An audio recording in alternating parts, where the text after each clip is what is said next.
ఓ గురువుగారి దగ్గరికి ఒక వ్యక్తి వచ్చి విన్నవించుకున్నట్ట. గురువుగారు, నాకు కోపం వస్తుంది, వచ్చినప్పుడు దాన్ని అణుచుకోలేకపోతున్నాను, దాన్ని నివారించే మార్గం ఏదైనా ఉంటే చూపించండి అని చెప్పేసి. అవునా, నువ్వు ఒకసారి నా మీద కోపం ప్రదర్శించి చూపించు అన్నట్ట. అప్పుడు ఇతను, నేను చూపించలేను ఆ విధంగా అన్నట్ట. పోనీ అది ఎప్పుడు వస్తుందో చెప్పు అన్నట్ట.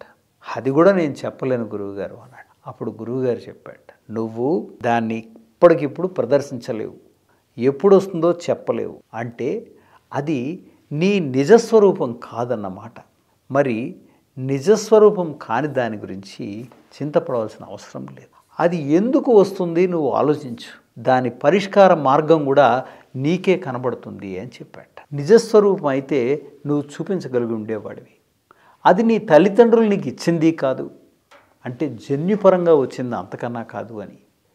మరి అది ఎందుకు వచ్చిందో ఆలోచించి చెప్పు, దాని యొక్క పరిష్కార మార్గం కూడా నీకే కనబడుతుంది అని ఆ గురువు గారు బోధించాడు. మరిన్ని మంచి విషయాలతో మరొక వీడియోలో కలుద్దాం. అంతవరకు సెలవు.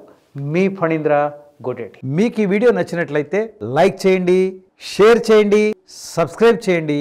చివర్లో గంట కొట్టడం మర్చిపోకండి.